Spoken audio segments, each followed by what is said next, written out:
Lines, a clash. Coach RC, both Filipinos who found success abroad. Maycam Evolve versus Vamos, NFP Flash versus Aurora. In the second set of matches that we're looking to see later today, any standouts for you there, Leo? Oh, for sure. You can't mention day 2 of Swiss without talking about Ulfidnar versus SRG. This is a grudge match, a year and change in the making. We almost saw Ulfidnar, then known as Fireflux Esports, make it to the grand finals of MSC earlier this year. Is that not a match you want to see? Yeah, I remember the reactions behind the scenes when we saw SRG get drawn alongside Ulfidnar. A lot of groans, honestly, because yeah, they were the team. That roster, though they at that point they were called Fireflux, they almost eliminated SRG in the mid-season cup early this year in Riyadh, Saudi Arabia. But now we find ourselves in Kuala Lumpur, Malaysia, and it's time for the hot first game of the day. Yeah, hopefully you were there when we got to hear the comments of Hoon. But before we get into that, I think it'll be great to touch on S2G. What for you, Leo, was a standout thing with S2G's performance? I am happy to say that I was right about S2G. A lot of people, when you talk about Turkey, you always just think about, oh, Ulfidnar, Fireflux. I'm here, advocates of the Crows. I think S2G are bringing something to the table that even Turkey's finest, even Ulfidnar haven't done so before. So I'm happy to see that yesterday I was right about S2G, and more so than that, the performance of the Turkish trigger man, Sigiboom. He was on point. If S2G, though, dropped to BTK this very first match, BTK could be known as Turkey Slayers. They took down Ulfidnar yesterday, and well, I know they're going to be hell-bent on trying to take down S2G, you know, because NA feels like sometimes they don't have enough rivals in the international stage, even though there's already a good amount. I would say they were more closer and more attuned to maybe Turkey hunters at this point, right? I mean, if S2G is able to put up a good fight, and I expect them to put up a really good fight, then at the very least, BTK has something that's going to challenge them. Because so far, their previous game, based on what we've seen so far, it looks good. Yes, it looks a lot cleaner, but at the same time, can they push it even further than that? Revenge or another feast for NA. Happy Thanksgiving to all our North American brethren out there. But today is also Black Friday. Ooh, wait, it's the day of sales, right? Like, yes. There's a lot of things being sold. Like, yeah. So what if, let me just paint this picture, S2G takes it, and I'm thinking like an hour later, right? Yeah. And they get that post-match interview with Rose. One of the S2G players go, Happy Thanksgiving. I think it's also going to boil down to like who just gets the better deal at the end of the day too. I feel like there's a lot of things that Ulfidnar can, or excuse me, S2G can mention at the end of the interview if ever they get to win against BTK. But yeah, I think a lot of people were shocked by the performance of BTK, not mainly because of one thing. They brought back the Fredrin, Gideon, the Fredrin. Honestly, that's not too surprising, right? I think, you know, especially with the meta that we have now, we're seeing people, at the very least, being a little afraid to whip out the assassins. Now it's no more, oh, we have such a big priority pick that we have to worry about. Jushin, obviously, is still in that position, but Ling, Hayabusa, even Suyo dropping down in priority. Yeah, and I wonder if BTK are going to return to that playstyle as we look into some words from a member of S2G. Begin says here, when they won MTC, he didn't tear up, but after beating the MSC champions, he teared up due to his unsatisfying performance and the mistakes he made in the early game. It was a roller coaster of emotions of that game number 1, and I think it's well warranted that S2G were emotional afterwards. Oh yeah, for sure. I'm pretty sure that win yesterday was the culmination of all their hard work, because for the longest time, S2G has been standing in the shadow of Fireflux, in the shadow of Ulfidnar, and now that the spotlight is on them and they were able to get that big upset win, I understand why the young man Begin actually teared up. It's actually pretty funny to think about it, right? Because being in that shadow, for the first time, they get to say, sit down, big brother. Yeah. And, well, for S2G now, I feel like it's the best chance for them to revengeance? No. Avenge, there, thank you. To avenge the loss of their brother team. And, of course, in case you forgot, Sigiboom is the actual brother. The younger brother. Apex 47. Yes. Out of how many siblings again? It's like 10 plus? You know, like 11? There are 11 siblings. Someone mentioned this to me, like 11 of them in one Close to family. a dozen. Close to a dozen. Yeah, but well, that is 11. But yeah, it's a big family, and 2 of them are esports pros in the global scene. So now, if you are BTK, Gideon, are you gonna go into this and say, we're going to be aggressive, we're going to get up in their face? Or are you going to play their more Mayweather-esque defensive playstyle that they went for? That's actually a great question. Personally, for me, I think that playing the Mayweather defense probably is going to be a little bit better this time around. We're seeing that a lot of teams, we're seeing two polarizing sides, right? Either you're hyper-aggressive or you are going to slow the game down until you can play towards that end game scenario where there's a lot more free flow and adaptation on the fly. I think we've seen S2G kind of play a little bit of both, but generally, when we are looking at the fundamentals, purely from a fundamental standpoint, I think that BTK might just have this in the bag. Yeah, I double down. To be more specific, I want BTK to hit it like Tyson. I want them to be aggressive. Because of all the teams that we've seen, I think I picked this up from a content creator on YouTube, one of the more informative ones, Yunji, if I'm not mistaken. It's mastery over meta. Yeah. Despite what's happening in the greater landscape of MLBB, if you know your heroes well and you know the limits of how you can push it, you can perform better. That's what we saw yesterday in their debut match. Yeah, so maybe BTK go for the ear, you know? They have an ear fixation, if ever. So, gentlemen, we kind of practiced this beforehand, so time to whip out your PPs. It's the prediction popsicles. So, what's it gonna be? S2G or BTK? I will start off the festivities. For me, my prediction, it's BTK.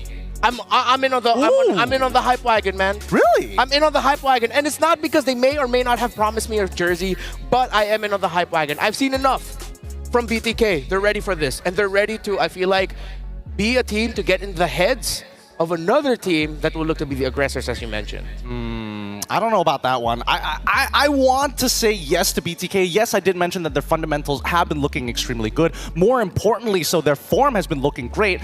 Personally, for me, I gotta go with the boys of S2G this time round. They put a strong game against SRG, and I think if they just play it a little, you know, add a little polish, bit of varnish, rub it over a little bit, get that nice little glossy shine, S2G will take this. All right, stay. This may be a double-edged sword, but I'm gonna predict for the Crows. Number one is because I really want to see them hit that momentum stride. I want to see them go further and prove themselves, but also, I think this will be good for BTK because BTK they're proven to perform well under pressure. So if somebody doubts them, somebody as close to them as I am, they're gonna go, Leo, we're gonna prove you wrong. Zia's gonna look at me in the eyes, Manong, I got you. I'm gonna beat him. Did you call me Manong? Oh yeah, no, it's like older brother in Ilocano. We're both Ilocano. Oh, I didn't know that. I know Manong was like old man, but I didn't know that was older brother. That's very cool. All right, so it's time to get to know our two teams. Let's start off first with a slay to stay Turkey Kings of S2G. Here they are. I'm pretty sure Sigaboom's going to be in there, right? Oh, yeah, the Turkish Trigger Man is 100% there. Yes, of course. One more player I think we have to note is Kazue. Yes, he did bag the MVP performance last night, yesterday, morning, afternoon for some of y'all watching from around the world. But you see how he did not die on that Suyo? And even sometimes how deep he would be, like underneath tier 3, trying to find Kill, trying to find Stormy, trying to find Innocent. This young man does not pick fights. He picks spots. And they got to pick their spots perfectly up against a team with a simple goal to make America bang again. It's BTK up on your screens. Gideon? Look, I gotta mention, Zia, Shark, Hoon, as well as Mobazane are doing really, really well as a unit. But the big standout for me yesterday, and especially the transition from early, mid, and as well as late, I think I gotta point out Fly Chicken. Because again, the composition that they played yesterday with the Fredrin, most of the time people are gonna be like, it doesn't have enough damage. Where did that damage come from, especially early to mid? And it came from that Arlet. How many triggers did he get? How many plays did he make in that game itself? I think that Fly is something you gotta keep your eyes on, or maybe even target in the draft, limit that pool. I fully agree with that because it was Trex himself saying that Fly Chicken needs to end up with a hero that is active around the map, that is proactive in setting up plays. And his final slash, he landed 3 very clutch ultimates as an Arlot to set things up or even finish up a fight for BTK. I think it's the heroes that can make use of his Twitch reactions. This young man, he's got great game IQ, game sense, but I think it's more of just a sudden snap, the clutch that Fly Chicken can take advantage of. All right, I got to ask, gentlemen, which one of you do a better Mobazane impression? You want to try? Oh no! I mean, I'll just talk the way that I talk, right? In the past, I tried to rejoin Hoon and Shrek, but they kept saying no. I had to beat them a few times. I left the previous org because they kept speaking Tagalog, even though they could speak English. It just didn't feel comfortable. And we asked him about what made him reunite with Hoon. Very valid. Very valid. That is a very valid concern. But now I'm pretty sure Mobazane is definitely feeling like he's in Cloud9 with him being here on the world stage. Oh, yeah, He's very happy about He's it. at home with his Ohio brothers right now. Like this stage, this is what he's used to. I think Miracle mentioned how this is a very M3 feel-in tournament. That's where they kicked a lot of butt. Yeah, and let's see, if they continue their trend of beating Turkey teams, maybe then they can say, oh yeah, it's back to M3 form for us. By the way, the MLBB Rising Open QR codes are there on your screen. You can also use the redeem code MLBBSPEC. It's gone now. I got it. In just You got time. it? I didn't. I scanned it with my ROG phone. You already got the 9? Fast. It's that fast. It's that fast? Holy. Okay, let's go into the drafting phase. As fast as the ROG Phone 9, it is time. And what are the main picks that you're looking out for here in the very first phase, Gideon? Oh boy, I think a lot of the main picks, it's really tough to say because based on what we saw yesterday, right, the draft is such an integral part of the Swiss stage. As good as your fundamentals are, you need to create an advantage for yourself. And I think that right now, from S2G, I really want to see how deep their pockets are. We're already seeing first pick Suyo, and you put it, you mentioned it yesterday, if I remember correctly, about having, it's not just about blue side, red side, it's the following picks that matter a lot more. Yeah, and the follow-up to the Suyo, it's the Bruno from BTK and the Eve. I feel like for a very strong team-fighting team, those are great picks. But I love that they prioritize the Matrix on SCG. Matilda, where's the Matilda? Kaka? It's gotta be.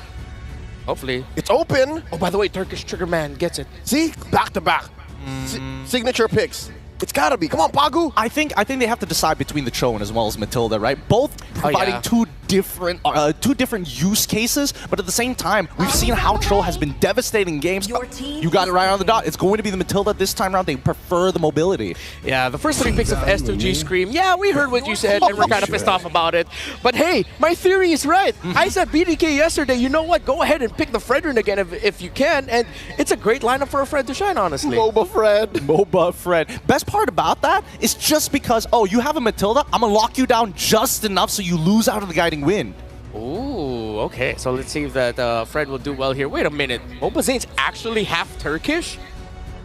That's a fun fact for you. Maybe from his mom's side. I remember him having this conversation with him. Whoa. So hopefully we get to hear Mobazane speak and drop some Turkish phrases from time to time. I don't know, maybe. That fist bump is going to be real awkward. Yeah, it's like S2G is going in there expecting like, we'll speak to him in English. Like, wait, did this man just speak to us in Turkish? Okay, so Glue gets taken out by BTK, and honestly, it makes sense when you have a tight formation around an Eve, around a Fred, and a Bruno. A hero like Glue who can mess up formations. You'd rather not go up against that. Yeah, Glue in the past 24 hours of Swiss has become a breakout hero alongside the Grangers, alongside the Joys, suddenly becoming more and more in demand. I don't know. I feel like, again, the fact that Glue is getting banned out in the second half of the phase, there's no pick that warrants it other than the Fredrin, who's going to generally struggle with it, especially around neutral objectives. There is a possibility that they're looking to set up for maybe even a Phoveus. There's already plenty of dashes on top of the Matilda as well. But the fact that they're banning out the Arlet and as well as Cho, really good stuff coming from S2G.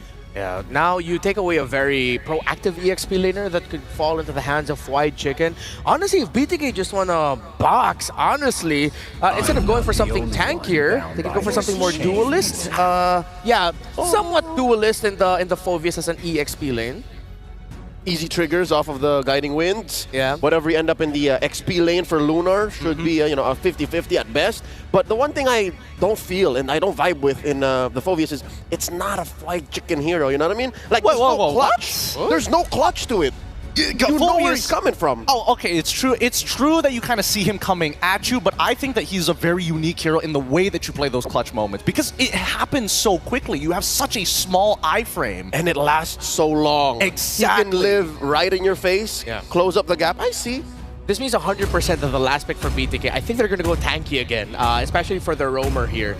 You have 3 tanky frontliners because you're not going to make the Fred go frontline. The Phobius cannot frontline alone. The Phobius needs someone else with that. So Edith is the pick here for S2G. Great pick. Shark is proficient with that hero. Paired it up with an Eve that could have been a nightmare, so they take it. And they take the Valentine as well, covering their magic damage basis. It's a well-rounded lineup for S2G, but it is the Guinevere of Shark in the roam. Interesting. This is really interesting because High Loss would have been the perfect pick, but it already got banned out by S2G because of their foresight. With this Guinevere, now you have 3 triggers for the real world manipulation to pop off. I feel like we're gonna be seeing a lot of brawls, a lot of fights here for this very first one. So, Ingon and Naisu, take it away. Thank you so much, panelists, breaking down the new version of the We Bear Bros. Now, welcome to the caster desk. What is up, guys? I'm Naisu, and joined with one of the newest additions, just like we saw yesterday. We had Brigida. Now it's Ingon. Ingon, how we feeling, man?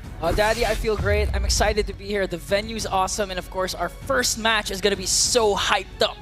It's going to be hyped up, man. You know, day number 1 was quite the interesting opening day. I think good luck to everybody's guest coins this time around because I know mine were in shambles, but to kick off day number 2, I can't wait to see what unfolds for us. Jumping into the Land of Dawn shortly to see how the day gets started. It's S2G and BTK to break things down and get things started. I'm wondering, you know, this is now the second time mobilelegends has brought out an old pick of his that actually worked out really well yesterday. Moba Fred. It's the Fredrin again. And actually, this boils back to Leo's point a while ago, wherein he said that it's all about mastery instead of the meta. If this is mobilelegends mastery, why not? And work up against a Joy, and this time it's up against Suyo. So let's see if BTK alongside mobilelegends can actually pull things off once again.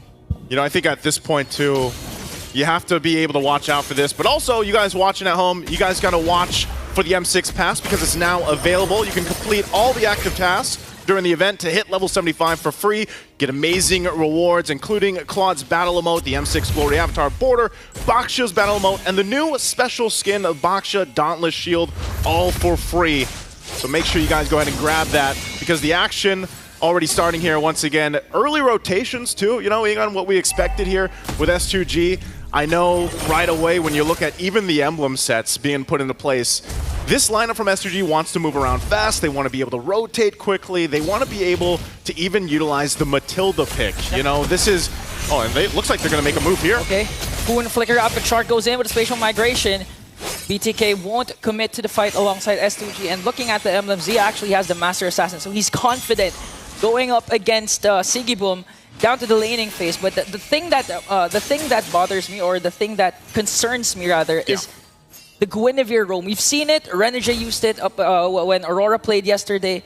The problem is the range of the spatial migration. Even if you paired it up with the flicker, it's going to be hard, especially up against a Matilda. So it's really easy to predict by S2G when spatial migration is going to be casted. But look at this, Bloodthirsty King going on right now. White Chicken with the Infernal Pursuit as S2G works on the turtle. All right, they're going to start it up. I think they're going to break on a fight. Oh, beautiful Earthshatter combination! And Kazooie gets the first turtle, but Shark wants to answer right back with a kill onto Lunar. Pago is safe. And that's a trade BTK is willing to take, transitioning right away to getting that orange buff. Yeah, actually, they're going to take quite a bit from that. So they, you know, the objective going in the hands of S2G, not too bad, but BTK, they won't let it just be, you know, resulting into that. They get a kill on Lunar. They end up taking a buff from that, and they'll go ahead and get back into the rotation.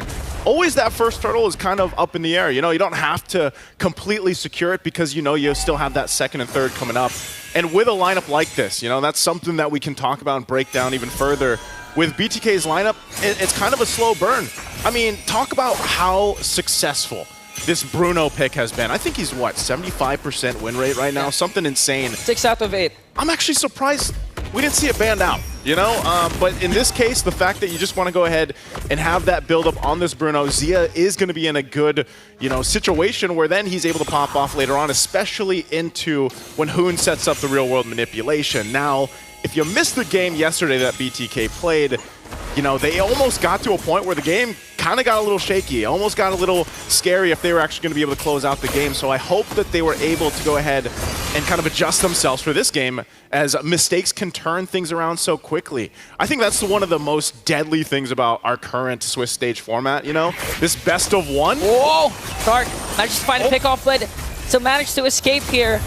No kills whatsoever for both of these teams. And this is what we were saying, as a real-world manipulation will be casted by Big In. Here comes Pagu. So still, no casualties. 4 minutes in, only 1 kill the whole game. That's a whole lot of just, you know, showing what's available, but no one goes down. A couple ultimates. They might still kind of press this, but even for Lunar, he's got to be careful. Whoa! Solo kill up top from Siggy Boom. Okay, so that's the reason why you pick a Tenacity instead of a Master Assassin, because if you have a Master Assassin and you're going one-on-one laning phase and you lose that fight, it's going to be hard for you to come back. Shark manages to find one again with Spatial Migration, but Begin, quite sneaky, manages to escape as Kazue will get the second turtle. All right, second turtle. Kazue able to secure that one. And like I said, it looks like, you know, BTK, sometimes it looks like they want to fight, but then they don't just have enough damage just yet. And going back to the point, what I was saying with best of ones, you know, this is where it gets a little spicy. Because if you get kind of knocked down in your lane, especially the gold lane, which we know has been so vital for a lot of team success throughout this new kind of, well, it's not new anymore, but this meta that has formed itself since that patch and the changes, the gold lane is going to be very crucial, right? Yeah. And you don't want to die in those 1v1s. I wish we got a picture of it with Siggy Boom, but, you know, what a play. And, wow, did that actually get taken? Oh, Siggy Boom! Again?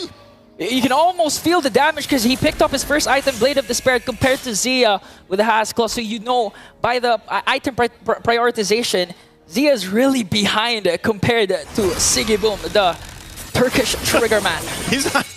Zia's not having a good time, man. You know, I guess you don't bring a soccer ball to a gunfight. Look at this. Oh, and they're bringing Kazua with him to bring down Shark and try to bring him down.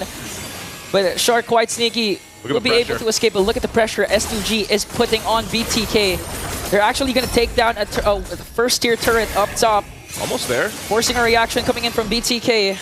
So almost there for S2G. They didn't get the turret. They're nearly there, though. And you're seeing how much pressure can be put up from S2G just based off the fact that, you know, again, even if Biggin has the real-world manipulation himself, it kind of gives them that threat in terms of space. But then they have the mobility factor, too, because they have a Matilda. And it's kind of getting difficult for Bloodthirsty Kings to be like, you know, how do we approach this fight?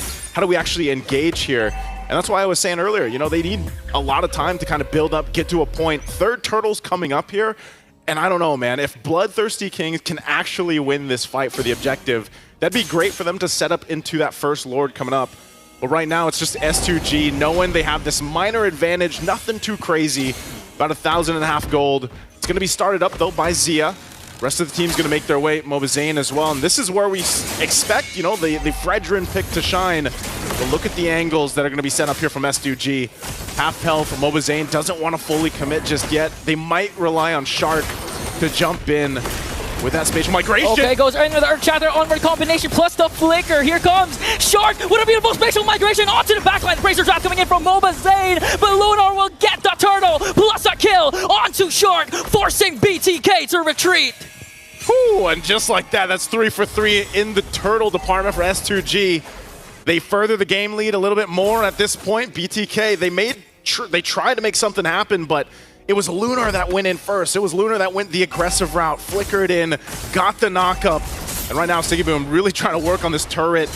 I don't think it's going to get capped out just yet, as Mobazane will clear it out, but the bottom goes down. So this is that shift in momentum where now you got all the turtles, you're starting to get these turrets down, and BTK will be kind of scrapping to find what they can. Looking at the lineup, it's going to be hard for BTK. I mean, it's like you're forced to initiate first, but the problem is with the presence of the Matilda, S2G can just re-engage at any given moment. Yep. Retreat, re-engage, especially with Lunar's performance, Flicker and Earth Shatter onward combination, always connecting. So at this point, BTK, they're just going to have to bite the bullet for the meantime and wait for Zia's power spike to shine through later on towards the late game. You know, that's the thing when we look at this lineup again, is like, when is that power spike going to happen? You know, when is this going to be, when are they going to come online for BTK? And for Zia specifically, you know, he still needs quite a bit of time to build up, because not only is he gapped a little bit in levels, but he's got to catch up on gold. This tier 2 is actually close to going down. At least Zia was able to push down on the bottom side, but ultimately this is leading to a place where S2G is going to have a good advantage when it comes to Lord take. Now, all it could take is Shark to get a proper setup. Oh, like that one on to begin, but he's not going to fully commit it because S2G is ready to respawn. Okay, BTK, Zia just picked up his Malefic gun, so in terms of counterattacking, he's actually quite able to do that, plus the proper positioning needed to do the free hits onto S2G Esports. But the problem is they have a lot of initiations. I mean, Lunar has been phenomenal with the Edith. Even without the flickers, Earth Shatters keeps on connecting. And look at BTK, they had the initiative to go first with the setup, but with the presence of Padu's Matilda, they're thinking twice. They're not as decisive as with what they want to do. This is a little bit different this time around for mobilelegends, you know, struggling to get these objectives. You know, yesterday he was on point with them, but so far, the jungle battle definitely going in favor of S2G right now. This Lord's going to be started up half health right now. They've got the advantage in terms of the space to work with, but it will go for a reset. Still kind of limit testing each other, especially in the mid lane, because those tier 1 turrets are still up. But part of this factor too, S2G can actually whittle down some of the members of BTK, relying on the fact that, again, they have this big power pick in the roam, that Matilda able to really help out. But you can see, you know, there's still going to be respect here from S2G. Even with the lead that they have, that 3K lead, they don't want to overstep. They don't want to get overconfident, because we've seen this before. With the best of ones, the case it is just literally with a turn of a handle or a wheel that can change. Oh, look at the Bennett's Rage onto Shark. SCG, this might be the green light to go and burst down the first Lord. As BTK is trying to just survey the scene, they're trying to decide whether to go for the contest, but the problem is Kazue against mobilelegends. Misui has a major advantage when it comes to those 50-50 retributions. Lunar goes in once again. Real world manipulation will be casted by Hoon. S2G Esports will back away so far, but will still continue for the Lord. But Shark will get a beautiful spatial migration combination to set up mobilelegends for the Lord's sake, and S2G will have to retreat. And that's what I was saying, man. BTK, they can take it slow and steady, and at some point, the game is going to build up in their favor. You know, you're under the 11-minute mark, but a great show of patience. Really, that's what it was from BTK. They were patient enough to go ahead and get through it, and then get to a point where, hey, we're able to turn things around. Zia is where he needs to be at this point. He's got the Malefic Gun, he's got the Haas Claws, and he can rely on Shark to jump in. That's the thing. How many times does Shark need to jump in to find that proper spatial migration and get things set up for the team? Now it's flipped in their favor. They're going to walk in with this Lord. It should be cleared out pretty well from S2G, but they are going to lose some of these tier 2 turrets. Little trip around from Pagu. They'll deal with the Lord. It's going to go down shortly, and a good push. Also that tier 1, the next focus from Fly Chicken up top. BTK continues to take things in. One of the first times in this game that the gold is, you know, it's slightly in their favor. It will continue on, but they diminished the 3K gold lead. And BTK just proving what the panel was saying a while ago. Mastery over meta. Look at the off-meta picks BTK has. They have a Fredrin, they have a Guinevere. But so far, those two are the key heroes that set up that Lord steal up against S2G, despite the fact that there was a 2-level gap between the two junglers. They have good position, and at the same time, they have a Suyu. Paired up with the Sever Retribution combination, it's easy to get neutral objectives. But despite all that, BTK just got a 2K gold lead against S2G. This is the ever so changing of momentum that we've seen so far in a lot of these games, and right now it's BTK in the favor. And you know, with that, with the way that they kind of played that last Lord, that's great for them. They can continue to do that. So if you're S2G, we got to think, all right, how do they actually approach these fights the next time? The part of that equation is the fact that this is the strength of the Fredrin, man. And I know, you know, Fredrin was what? At one point, he was the pick. He was the guy. He fell off of the meta. He came back. Well, you know, mobilelegends the guy that brings them back for the most part, Moba Fred. And, you know, he's popped up in the XP lane, but still in the jungle, he's still that hero that's able to go ahead and tank things up, just kind of stay there and watch you and watch the rest of the assassin junglers that are priority right now kind of just take those shots from the Lord. And then next thing you know, they're at half health, and then you get collapsed on. So for S2G, they might want to approach this next Lord in a sense of, you know what, let's just go ahead and see if we can find our angle. And most likely, that's off Lunar. Lunar's been doing that every single time, and now that they're 15 seconds away from this Lord, he's got the flicker available. you know, he could be the one to set things up. But right now, BTK. Okay, speaking of setup, Wow. we're going to find Shark. That's one member down for BTK at the most crucial time as 5 seconds. The second Lord will respawn. And S2G, they have a decision. Will they go for the Lord push? Will they go for the Lord burst? Or will they take down bodies from BTK? They're trying to poke down Hoon.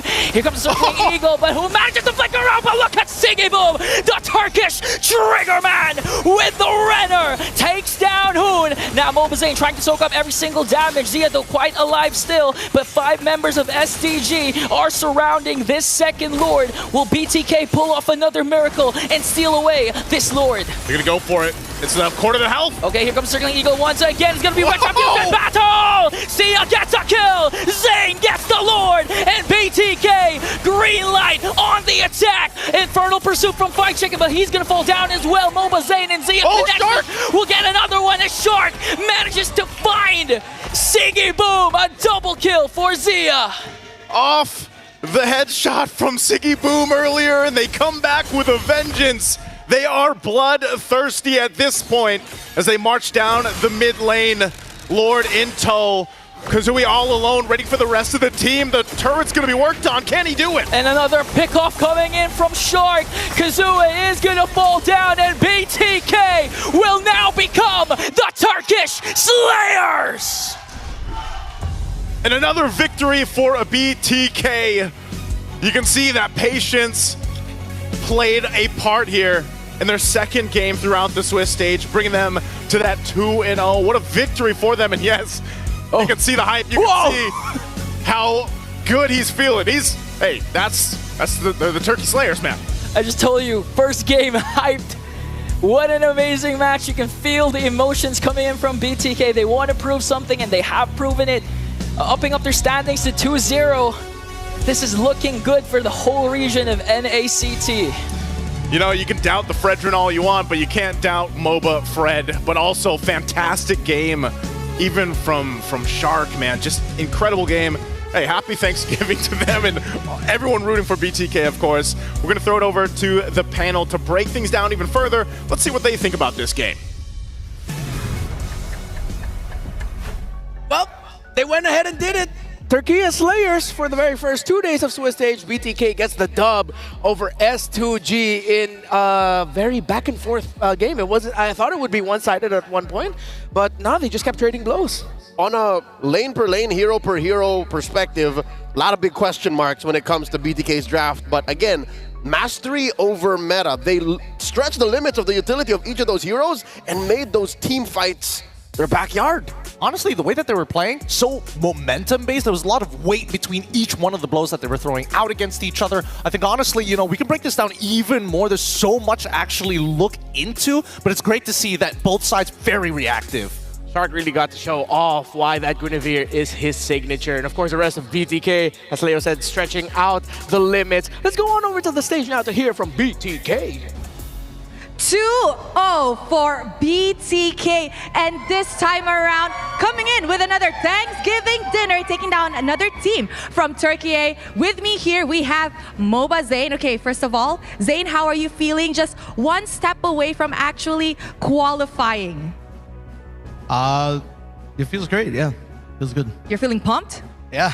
It's 2-0. Did you expect it such an easy 2-0, or did you actually maybe even considered a 1-1 or a 0-2 when you guys found out about your matchups?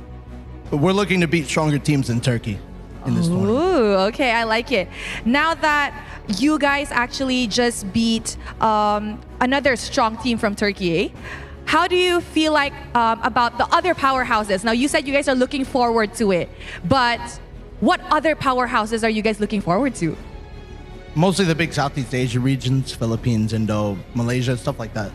Now, yesterday, actually, after Team Spirit won, and as well as RRQ, both Kid Bomba and Skylar said that they are looking forward to meet BTK. Why is that so? Why do you think they're looking forward to meet you? I don't know. You would have to ask. You don't know? No. Do you want to meet them, though? Do you think I would they're like good? to meet them. I would like to Skylar go or first. Kid Bomba? Both. Both. So, are we seeing, do you think that BTK is actually gonna prolong your journey in M6 this time around? Definitely. Definitely. Definitely. What are your goals like top 4, top 6, champion? What are we looking at so far, Zane? Top 4 would be a Top good goal. 4, but okay. We'll see how much. We'll see if we can go even farther. Okay, Zane's getting humble here. Okay, now Zane, maybe just the last question. Now that you've been in Malaysia for quite a while, I think around a week, right? What do you think of Malaysia so far? It's a nice country. It's nice. What about the MLBB scene right now? Do you think they're improving? You know, what about the community? We see a lot of people coming in every day. Yeah, the community is really good. I mean, I come from North America. We never see stuff like this, so it's always a nice sight. Thank you guys for showing up. Yes, that's very nice, Zane. And I'm pretty sure more people will come as long as M6 is still ongoing. And I'm pretty sure people here would also support you guys. So thank you very much, Zane. Congratulations on another amazing win. And with that, let us show it over back to the panel to break down what happened in this game against S2G. More tempered down Captain America that we're getting there. I expected the return of some spicy stuff, but well, it looks like they're just very happy that they got the dub here in what was, again, what we mentioned to be a challenging game for BTK. It wasn't an easy one at all. Again, lots of back and forths. I don't know if it was considered easy. I feel like, you know, it's a heavyweight match, right? It if is. one big punch connects with the chin, you're going down. So confirmed, they did play more of a Mike Tyson kind of gameplay. Yeah. It was. Wait, what do you mean? I thought it felt a little bit more Mayweather-esque. It was quite defensive at the beginning. Because they couldn't. It was up to them to say, I can hit my haymakers now. Yep. Okay. So it was like you sent Tyson back to the ropes and then, you know, hope that he stays there. Yep. And then eventually Tyson got out. And Went for the ear, instead found a nice rib punch. Yeah. And then I feel like it was more like Henry Cavill just reloading your fists. Oh, yeah, the fist reload. The fist reload real quick. Because Yeah. again, that's what it felt like because both compositions were very ultimate based, right? You have to wait for the execution. You have to wait for those cooldowns to come off. And then if you are able to make it connect with the chin, you could see that these fights were devastating. which I think was key to BTK's comeback. There were multiple instances where Begin could not find Hoon to try and lock down the RWM. And you'll see here in the highlights that there was just one big fight wherein it was perfect almost for S2G, but they couldn't find the RWM, so BTK found him lacking. I mean, there's that, but also the fact that this key moment here is where we saw the big steal, right? Because inevitably, oh, you don't have that RWM, what are you going to do? Yeah. And Shark was able to turn that around. 3-man knock up with a magic thumb, and most importantly, was able to knock up Kazue to allow them to initially steal the Lord. Because look at Kazue's positioning, right? He knows for a fact, he's played against Fredrin how many years already? So he's looking at Mobazane thinking, all right, if I get locked down, I'm going to lose this retry battle so quickly, and because the RWM came out so early, that gives him confidence. He's still waiting for that very last moments, especially when the Soul Survivors got nerfed. So getting knocked up like that, you can only focus on so many things at a time. This just goes to show that attention is also a valuable resource in the game. Speaking of resources, though, in the very beginning, going back to the laning phase, it looked tough for BTK because the gold lane was struggling. And as you mentioned, we were talking behind the scenes, BTK just couldn't get the control in the center of the map. S2G was the one roaming around first. So I want to look at the two gold laners with the Malefic Gun priorities. Although the Malefic Gun came in second for Siggy Boom. It was an instant rush for Zia, if I'm not mistaken. I'm going to have to double check that. No, it was a second item too, as well. Malefic Gun really does a lot for compositions that will play with an Eve because it adds extra range and extra poke. I think just basically pound for pound, Malefic Gun is an amazing item. It is for tank fighters, the Brute Force Breastplate. So it's perfect for that second item power slot. Other than the what we've mentioned here so far in terms of the mid lane, it's all right. But Divine Glaive Rush actually by Begin. I like that because knowing that he's going up against, you know, the Fred in the jungle. Of course, of course. But the way that we should be looking at it is that if you are going to play compositions of this sort, it's about how much burst and how much range do you need. What is the optimal amount of space of influence you need your opponents to walk into before you actually look for these big executions? I mean, if we're breaking it down role by role, obviously the Malefic Gun is great, but at the same time, notice that they didn't rush it first item, right? Both actually, if we looked at the emblems prior to that, Master Assassin. They both really wanted to win the game. Here, let me just pull up the emblems for you to make it all simple for you guys watching at home here. Because another emblem setup that I wanted to look at specifically was coming in from Shark. So, 2 Master Assassins coming in from both gold laners. We know that they want to win the lane, but then Shark comes in with the Concussive Blast. Now, this is interesting for 2 reasons. Number 1, you're going up against a double-ranged mid lane, right? Matilda into the Valentina, and Valentina, as long as you don't get knocked up by that magic thump, and if the spatial migration is used too aggressively, but melee heroes tend to struggle after 2 Shadow Strikes. So controlling that mid lane was so very important, but it would always cost a lot of health from Shark specifically. Yeah, it's the extra wave clear, the poke as well that you can provide, and to really get the control around the center of the map. But again, it was like highlighted about with how BTK decided to go into this, especially it being a little bit more team fight oriented. It's again, they're throwing it back to an older style, to 2-3 metas ago.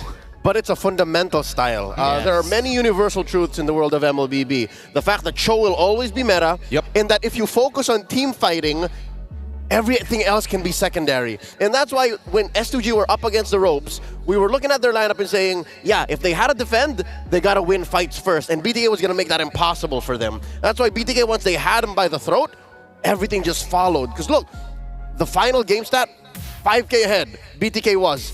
When you have a lineup that is easy to execute as BTK's, even Begin will have to wonder, which ult do I take? Which ult can I take? It's always the RWM. Without a doubt, it is always the RWM because, again, that is the key ultimate from BTK, which enables it in the first place. And if you can't find Hoon, it's over. Exactly. So I'd say S2G were the victims of analysis paralysis. They were wondering, oh no, what's the next decision? Next thing you know, Captain American's in your face, Thunderbelt, slap. Okay, so did it really just boil down to BTK ended up with a lineup that was easier to pull off? No, actually, there was one thing that S2G could have done, but then there was an overreaction to it. Now, if you look towards that gold graph at 3.6K, this is a huge lead for S2G, right? The only way that they could actually lose that lead is if that Lord was not stolen. So that was such a pivotal moment. Once that Lord was taken away, it's not like the composition is designed to wave clear in the first place. So that's why we got to give it up to our MVP Shark here. 2 times we've seen this man make insane plays. The first time for the Lord Seal, the second to extend the lead to eventually end the game. 4th straight M series for what many in North America hail to be their greatest tank. And if you ask, few people might even say the actual true GOAT of NA. Over and over again, when he pops up in the international scene, a lot of eyes go to this young man on his signature Guinevere, showing us why exactly this hero is linked to him in NA. 3 years ago, Shark debuted in M3 and he brought up the Lolita. Many were questioning, is this the new meta? Like, what is this North American roamer doing? Could this be his Lolita in M6? So 3 years later, it's a different roam this time around. And, well, he really popped off again with the knockups. I feel like that's one of the things that usually happens against teams that haven't seen Guinevere in a while. They forget. You forget how strong her counter punish is if she's not the one initiating with the thump. More so, people tend to disregard how much distance you actually get from the thumb. Because most of the time, it's like, if not, it's like half a screen away. You don't see it a majority of the time until it's too late. In that 10-11 minute clutch moment wherein they stole away the Lord and almost wiped out S2G, Shark used the breadth of his kit. He literally went from, what was that, the orange buff bush, walked it down, went through that pixel brush, and then flickered into the thump, into the 3-man knockup. He literally went from state to state. So, well, there you have it. BTK testing the limits again of their lineup, getting the win over Turkey. Now going to the 2-0 bracket in our Swiss stages, and now a new rivalry brewing for the North Americans. First, it was with Brazil and Archeo Akira. Now it is with the representatives of Turkey. It's Black Friday today, so, you know, there's a lot of things going on up there. Sales, whatnot. They copped themselves a 2-0 slot. Got themselves a 2-0 slot. Good deal. That's a good deal, exactly. And now for BTK, it must be a huge boost. It can't just be like, oh no, we're already here. I mean, come.